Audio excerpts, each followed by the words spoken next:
In this procedure, you'll learn to use restatement, reflection, and clarification to obtain patient information and document patient care accurately.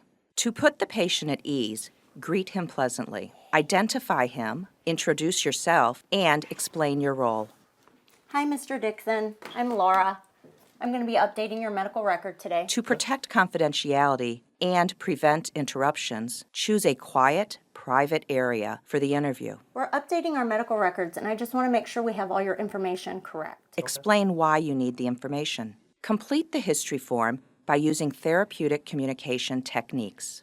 Record the patient's full name, including middle initial, his address, including apartment number and zip code, marital status, gender, age and date of birth, telephone numbers, home, cell, and work, insurance information, and the name, address, and telephone number of the patient's employer. If any of this information has already been entered into the electronic record, verify that it's still accurate. I have your full name as Oscar Curtis Dixon. Is that correct? That's correct.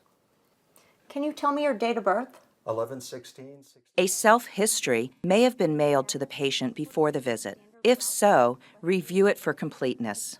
Speak in a pleasant, distinct way, remembering to maintain eye contact, if, of course, it's culturally appropriate to do so. And marital status? Married, 2 kids. Positive, nonverbal behavior creates a friendly, caring atmosphere. Okay. What brings you in the office today? Well, I've got shoulder pain, but, well, the worst part of it is it kind of wants to catch. Okay. I don't know. Okay, so your left shoulder hurts and sometimes it catches? Yeah. Be sure to use restatement, reflection, and clarification. Be sensitive to the patient's needs throughout the interview process. Be aware of your personal biases and treat all patients with respect, whatever their background. Dr. Steele will definitely take a look at your shoulder. Do you have any other symptoms or concerns? Well, I mean, overall, I'm starting to wonder if I'm getting my dad's arthritis. Tell me more about your dad's arthritis.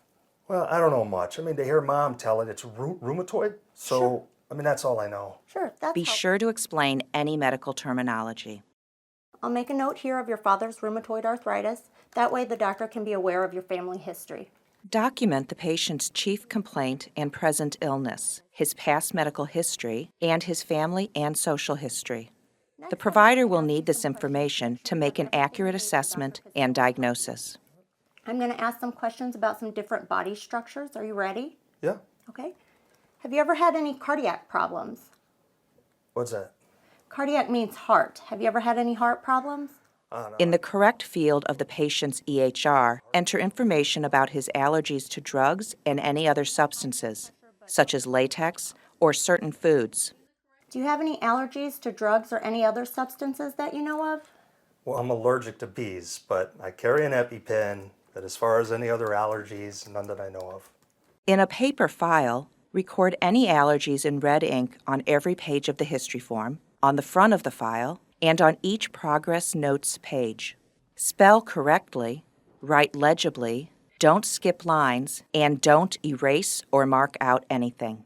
If you need to correct a mistake, the EHR will automatically note the time of the change and the name of the user who made it. Remember to thank the patient. Patient information may be legally and ethically shared only with members of the healthcare team directly involved in caring for the patient. Safeguards mandated by the Health Insurance Portability and Accountability Act, or HIPAA, include using secure passwords, placing shields on computer screens that might otherwise be visible to unauthorized people, positioning monitors away from high-traffic areas, and securing all medical records.